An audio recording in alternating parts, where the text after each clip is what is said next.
Bharatiya Janata party అధికారంలోకి వచ్చి 12 ఏళ్లు పూర్తవుతున్న నేపథ్యంలో ప్రజల్లోకి వెళ్ళాలనుకుంటున్నారట. అలాగే కార్యకర్తలు కానీ, భారతీయ జనతా పార్టీ నేతలు కానీ, అధ్యక్షులు కానీ అయితే ప్రజల్లోకి వెళ్లేందుకు ఒక నెల రోజుల ఒక ప్రణాళిక అయితే సిద్ధం చేసుకుంటున్నారు. ఇదే నేపథ్యంలో వీళ్ళకి ఎదురయ్యే సవాళ్ళు ఏంటి, వాటిని ఎలా అధిగమించాలి, ఎలా అధిగమిస్తారు, ఈ చర్చ అయితే నడుస్తుంది. ఎందుకంటే ఒక పక్క ఇప్పటికే రాజ్యసభ సభ్యులకు సంబంధించి ఎంపిక మీద ఒక కసరత్తు చేస్తున్నారు అనేది. దాదాపుగా వీళ్ళకి 24 మంది రాజ్యసభ సభ్యులకు సంబంధించి ఎవరిని ఎంపిక చేస్తారో ఏ రాష్ట్రాలు.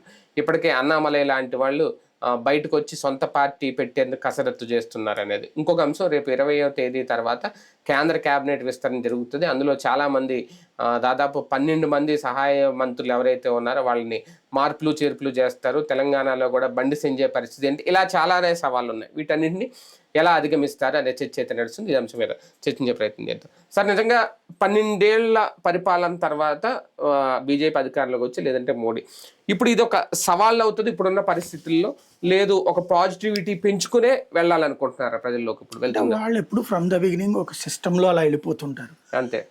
దాన్ని ప్రత్యేకించి ఇది నష్టము లాభము అనేం కాదు.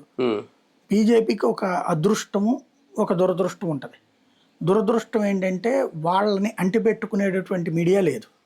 అవును, భయంతోనో ప్రేమతోనో భయంతోనో లేకపోతే గనక మొహమాటంతోనో పనిచేసేటటువంటి మీడియా ఉంది, కానీ ఆత్మతో పనిచేసే మీడియా ఎవరు లేరు బీజేపీ. అదే సందర్భంలో అయితే గీత ఒక రిపబ్లిక్ ఒకటి కాబట్టి మిగతా అన్ని భయంతోనో లేకపోతే గనక మొహమాటంతోనో వాళ్ళకి సహకరించచ్చు, కానీ ప్రేమతో ఉండదు. ప్రేమతో ఉండడం అంటే ఆంధ్రజ్యోతి, ఈనాడు, లేకపోతే గనక భక్తితో అంటేనో సాక్ష్యం చూడాలి. ఇక అది పూర్తిగా ప్రసాదం అట్లుంటాయి. అలా కాకుండా మొహమాటానికంటే గనక TV9 NTV వాళ్ళు చేసే వార్తల్లాగా ఉంటాయి.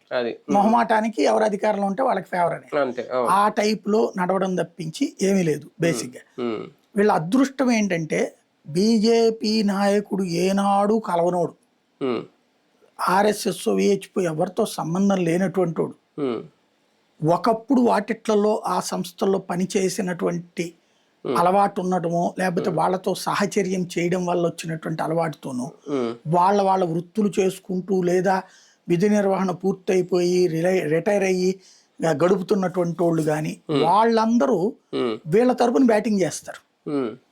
వీళ్ళు ఏం చేయరు, వీళ్ళు కనీసం వాళ్ళని పలకరించడం కూడా పలకరించరు బీజేపీ వాళ్ళు. కానీ వాళ్ళంతటి వాళ్ళు బ్యాటింగ్ చేస్తారు సోషల్ మీడియాలో.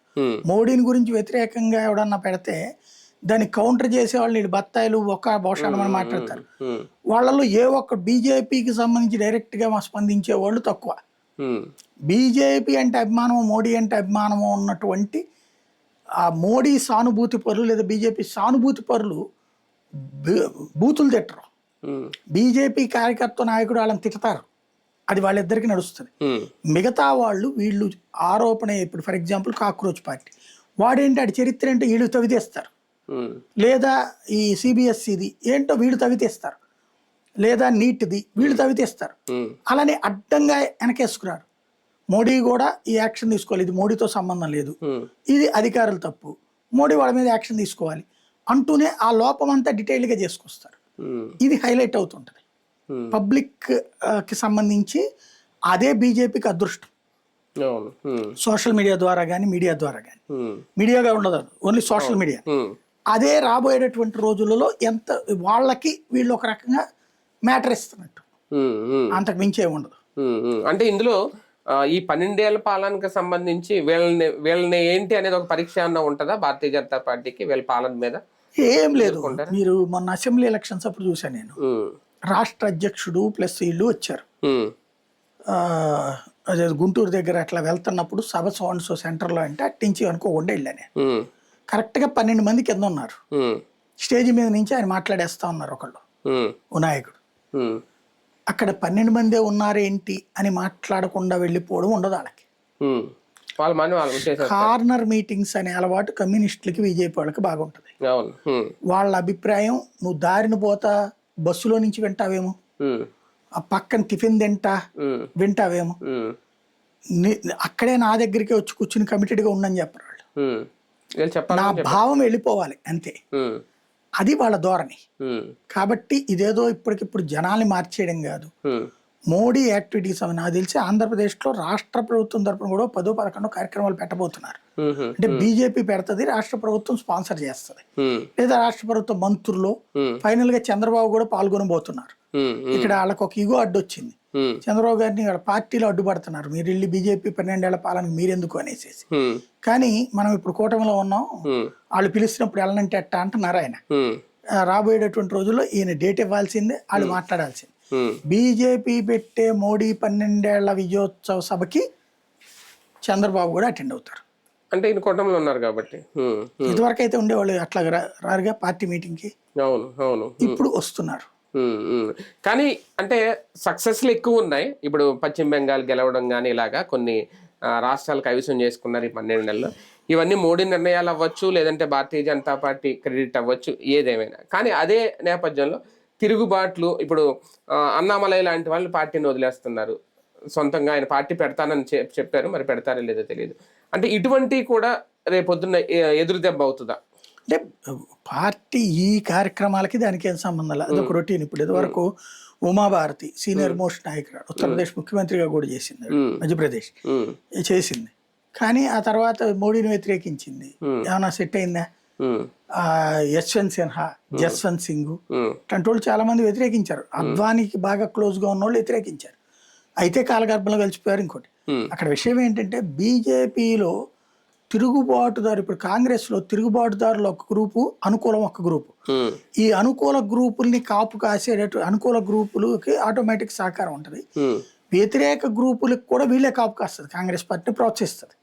ఎందుకంటే ఇద్దరు నాకాళ్ళ దగ్గరే ఉండాలన్నది. బీజేపీలో అట్లాంటిది కుదరదు. బీజేపీలో నువ్వు వ్యతిరేకించో పక్కకు రైట్, మమ్మల్ని తిడతావు తిట్టు బయట నుంచి, నో ప్రాబ్లం. ఇంకోటి ఏంటంటే బయటికి వెళ్ళి బాగుపడ్డటువంటి వాళ్ళు ఎవరు లేరు. యశ్వంత్ సిన్హా, జస్వంత్ సింగ్, ఉమాభారతి వీళ్ళందరూ ఎవరు బాగుపడాల. కళ్యాణ్ సింగ్ ఇట్లాంటి వాళ్ళు అందరూ కూడా, యడ్యూరప్ప కూడా బయటికి పోయాడు, గాలి జనార్దన్ రెడ్డి బయటికి పోయాడు. కాబట్టి బయటికి పోయినంత మాత్రం ఏమైంది, పార్టీ 4 రోజులు నష్టపోద్ది, దేవుంది నష్టం అంటారు. మనం అధికారమే పరమావధిగా బీజేపీ రాజకీయం చెయ్యదు అనేది వాళ్ళ అధినాయకత్వం లెక్క. మన పని మనం చేసుకుంటూ వెళ్తాం, ప్రచారం చేసుకోవడం చేతకపోతే చేద్దాం, దట్స్ ఎనఫ్. కొన్ని అగ్రెసివ్ నిర్ణయాలు కూడా తీసుకోబోతుందా బీజేపీ రేపు? కేంద్ర కేబినెట్ పునర్వ్యవస్థీకరణ, లేదంటే బీజేపీకి ఏం సంబంధం లేదు, మోడీ లెక్క. మోడీ బీజేపీ వాళ్ళని పిలుస్తాడు అంతే కదా.